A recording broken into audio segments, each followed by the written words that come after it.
નમસ્કાર મિત્રો, હું છું આપનો દોસ્ત નીરવ વાઘેલા. બધાને જય માતાજી, જય માં ખોડિયાર. ને આજના નવા વ્લોગમાં બધાનું હૃદયના ભાવથી સ્વાગત કરું છું. મિત્રો, આજે છે પવિત્ર શ્રાવણ માસનો 8મો દિવસ અને પવિત્ર સોમવાર. મિત્રો, આજે અમે જવાના છીએ દેવાધિદેવ મહાદેવના દર્શન કરવા માટે. ને એના પહેલા અમારા ઘરમાં જ્યાં મહાદેવજીની સ્થાપના કરવામાં આવી છે, શિવલિંગની સ્થાપના કરવામાં આવી છે, એની પૂજા કરીશું અને ત્યારબાદ અમે જઈશું બપોરના સમયે દેવાધિદેવ મહાદેવના દર્શન કરવા માટે. અને આજે તો પાછું એવું બન્યું છે કે ગઈકાલ રાત્રે અમારે જે કાર્યક્રમ હતો ત્યાંથી આવવામાં ખૂબ જ લેટ થઈ ગયું છે. તો ગઈકાલ રાતનો હું સૂતો નથી, ડાયરેક્ટ આવીને સીધા ફ્રેશ થઈને હવે પૂજા કરવા બેસીશું અને ત્યારબાદ થોડો આરામ કરીને બપોર પછી જઈશું દેવાધિદેવ મહાદેવના દર્શન કરવા માટે. તો બન્યા રહેજો બ્લોગમાં.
તો મિત્રો, અત્યારે હું આવી પહોંચ્યો છું રામેશ્વર મહાદેવ મંદિરે, જ્યાં સાક્ષાત દેવાધિદેવ મહાદેવ બિરાજમાન છે.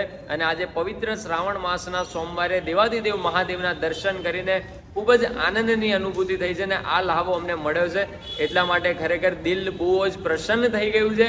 અને એની સાથે અહીંયા મારી પાછળ તમે જોઈ શકો છો કે કેટલા બા ઘણી બધી તૈયારી કરી રહ્યા છે. કેમ છો?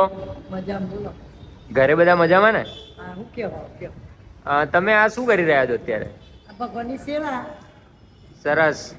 આ ઉંમરે પણ તમે આ સેવાનું કાર્ય કરી રહ્યા છો. તમે ખૂબ જ સરસ મજાનું કાર્ય કરી રહ્યા છો. આને બિલીપત્ર કહેવામાં આવે છે ને?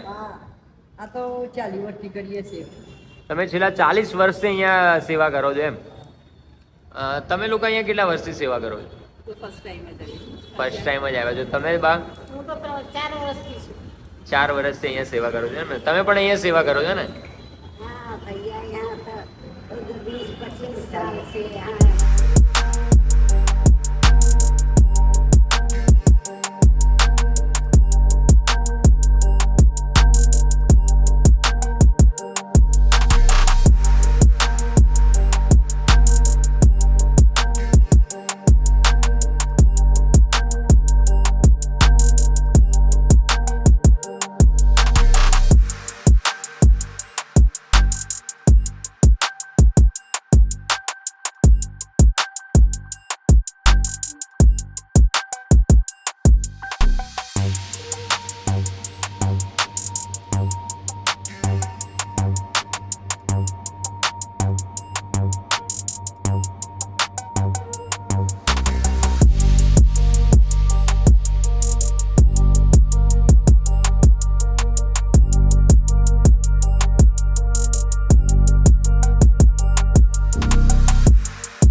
તો મિત્રો, ફાઇનલી અત્યારે દેવાધિદેવ મહાદેવના દર્શન કરીને હું આવી ગયો છું ઘરે. અને અત્યારે લેપટોપમાં થોડું કામકાજ ચાલુ છે, એ કરી રહ્યો છું.